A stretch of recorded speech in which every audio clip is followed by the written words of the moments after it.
మన ప్రభువును మన రక్షకుడు అయిన యేసుక్రీస్తు నామమున అందరికీ వందనాలు. నిత్య స్తోత్రార్హుడు, స్తుతి నొందదగిన దేవుడు, పునరుద్ధానుడైన యేసు నామమున అందరికీ వందనాలు. ఆ దేవదేవునికి సమస్త మహిమ ఘనత ప్రభావములు చెల్లునుగాక. ఆ దేవుని చేత రక్షించబడి ఆ దేవుని చేత సజీవ లెక్కలో లెక్కింపబడుతున్న మనందరికీ దేవుడు ఈ నూతన దినంలో అనుగ్రహించిన దేవుని యొక్క వాగ్దానము కృపావార్త. మత్తయి సువార్త 28వ అధ్యాయము 20వ వచనం. ఇదిగో, నేను యుగ సమాప్తి వరకు సదాకాలము మీతో కూడా ఉన్నానని వారితో చెప్పెను. దేవునికి స్తోత్రం కలుగునుగాక, దేవునికి మహిమ కలుగునుగాక. మన దేవుడైన యేసుక్రీస్తు ప్రభువు మరణమును గెలిచిన దేవుడు, మరణపు ముళ్ళు విరిచిన దేవుడు, పునరుద్ధానుడైన గొప్ప దేవుడు, సజీవుడైన దేవుడు. దేవునికి స్తోత్రం కలుగునుగాక. ఆ యేసుక్రీస్తు ప్రభువు 33.5 సంవత్సరములు భూమి మీద జీవించి ఒక్క ప్రదేశానికి మాత్రమే ఆయన పరిమితమయ్యారు. ఆ తరువాత ఆయన సిలువ వేయబడి మరణించి తిరిగి లేచిన తరువాత, పునరుద్ధానుడైన తరువాత ఆయన యొక్క ప్రభావం ప్రపంచం అంతా వ్యాప్తి చెందింది. ఎలా అంటే, అత్తరు బుడ్డిని తీసుకొని ఆ అత్తరు బుడ్డిలో ఉన్న సువాసనకు మూత బిగించినట్లయితే ఆ సువాసన యావత్తు ఆ అత్తరు బుడ్డికి మాత్రమే పరిమితం అవుతుంది. ఎప్పుడైతే అత్తరు బుడ్డి యొక్క మూత మనం తెరుస్తామో ఆ అత్తరు యొక్క సువాసన ఆ ఇల్లంతా వ్యాప్తి చెందుతుంది. అలాగే యేసుక్రీస్తు ప్రభు 3.5 సంవత్సరములు మహిమ పరిచర్య చేశారు, అనేకులను స్వస్థపరిచారు, అనేకులకు ఇమ్మానుయేలుగా తోడుగా ఉన్నారు, ధైర్యాన్ని ఇచ్చారు. కానీ ఆయన ప్రభావం ఇజ్రాయేలు దేశానికే పరిమితమైంది.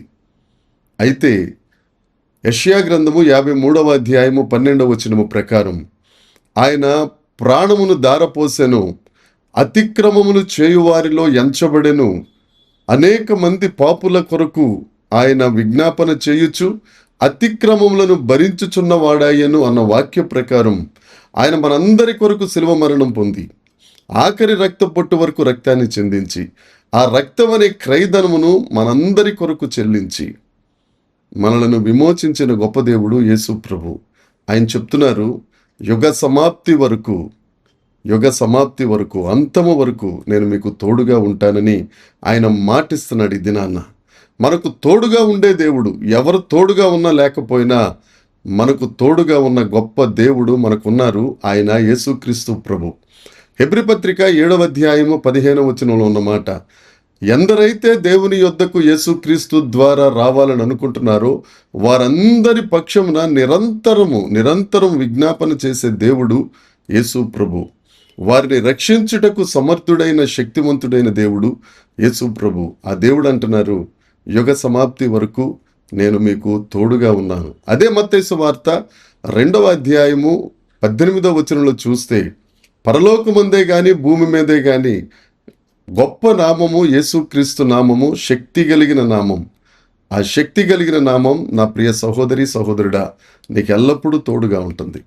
ఆయన పేరే ఇమ్మానుయేలు, ఆయన తోడుగా ఉండే దేవుడు సదాకాలము. నీవు పిండమునై తల్లి గర్భంలో ఉన్నది మొదలుకొని ఆయన రాకడ పర్యంతం, లేదంటే నీ పోకడ పర్యంతం ప్రతి సెకండ్ నీకు తోడుగా ఉన్నవాడు, నిన్ను నడిపించువాడు, నిన్ను పోషించువాడు యేసుక్రీస్తు ప్రభు ఒక్కరే.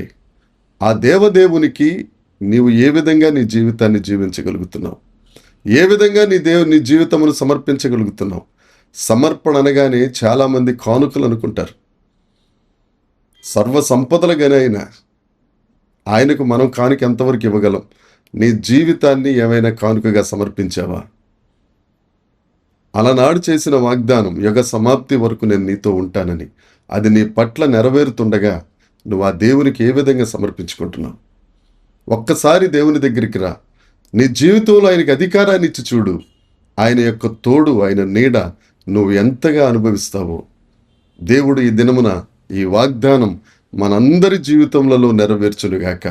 యుగ సమాప్తి వరకు మన జీవిత పర్యంతం, మన కుటుంబస్తుల జీవిత పర్యంతం, మన పిల్లల జీవిత పర్యంతం దేవుడు తోడుగా ఉండునుగాక. దేవునికి స్తోత్రం కలుగునుగాక. ప్రార్థన చేసుకుందాం. పరలోకమందున్న మా తండ్రి, పరిశుద్ధుడా, కృపగలిగిన దేవుడా, నీకు స్తోత్రం. యుగ సమాప్తి వరకు మీరు మాకు తోడుగా ఉంటానని వాగ్దానం చేసిన దేవు నమ్మదగిన దేవుడవు. నువ్వు నమ్మకమైన దేవుడవై నీ నమ్మకమైన వాగ్దానమును మా ఎడల నెరవేరుస్తున్నందుకు స్తోత్రం. మీరు తోడుగా ఉన్నారు. మేము మీతో పాటు ఉండగలుగుటకు నీ కృపను మాకు అనుగ్రహించి మా జీవితములలో గొప్ప మేలు పొందుటకు, నీ నామమును ఉన్నతం చేయుటకు, నిన్ను మహిమపరచుటకు, అనేకులకు నిన్ను పరిచయం చేయుటకు కృప దయచేసి మహిమ పొందుమని యేసుక్రీస్తు నామమున ప్రార్థించి అడిగి వేడుకొనుచున్నాము తండ్రి. ఆమెన్. దేవుని కృప మనందరికీ తోడై ఉండునుగాక. Amen, amen, amen.